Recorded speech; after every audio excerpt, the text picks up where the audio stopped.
สบายดีพ่อแม่พี่น้องในงานลาวเฮาอยู่ไทยเนาะมื้อนี้ก็อยากมาบอกเป็นความรู้เนาะถ้าผู้ใดมีปัญหาเรื่องพาสปอร์ตเปื้อนหรือพาสปอร์ตเบิดอายุหรือพาสปอร์ตเบิดหน้าจำเนาะเฮาบ่อยากกลับบ้านแม่นเฮาสามารถเปลี่ยนอยู่ที่ประเทศไทยได้เนาะแม่นเปลี่ยนอยู่ใช้แล้วก็ใช้เวลาหลายปานใดแล้วก็อันสำคัญคือราคาเท่าใดเนาะอันนี้เฮาสิมาบอกเลยว่าบ่นานแล้วก็บ่แพงเนาะแม่นเฮาสามารถเปลี่ยนอยู่ที่สถานทูตลาวได้เนาะพี่น้องอันนี้ก็สิมาเล่าจากประสบการณ์จริงเนาะที่ข้อยได้ไปเฮ็ดนี่อันนี้เล่มใหม่นี่เล่มเก่าเนาะแม่นเอกสารที่เฮาเตรียมไปแม่นก็บ่มีหยังหลายเนาะมีสำเนาอันพาสปอร์ตเล่มที่เฮาสิไปเปลี่ยนแล้วก็สำเนาบัตรแรงงานเนาะแล้วก็สำเนาทะเบียนบ้านนายจ้างบัตรประชาชนนายจ้างอันที่สำคัญคือสำเนา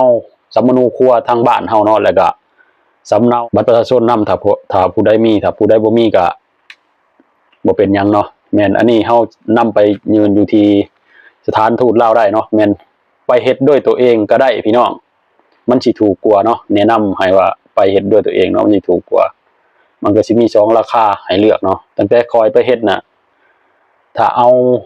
ภายใน45วันนี่ก็สิราคาอยู่ที่ 3,500 เนาะอันนี้ด่วนภายในอาทิตย์นึงหรืออาทิตย์กว่านี่ก็สิอีกราคานึงอันนี้มันแม่นเปลี่ยนบ่ยากเด้อพี่น้องถ้าผู้ใดสนใจอันใดก็คอมเมนต์ติดตามเฮาไว้เนาะเพื่อเฮาสิได้แนะนำให้อันนี้เฮาบ่ได้แม่นนายหน้าเฮาก็สิมาบอกเป็นความรู้คันผู้ใดอยากเฮ็ดหรืออยากสนใจอยากไปเฮ็ดก็เดินทางไปเฮ็ดได้เนาะอยู่ที่สถานทูตลาวนี่ก็แนะนำส่ำนี้เนาะถ้าผู้ใดมีความคิดเห็นแนวใดก็คอมเมนต์และติดตามเฮาไว้เนาะเฮาก็สิได้มาตอบให้พี่น้องได้ฟังเนาะโอเคเจอกันคลิปต่อไปเด้อพี่น้อง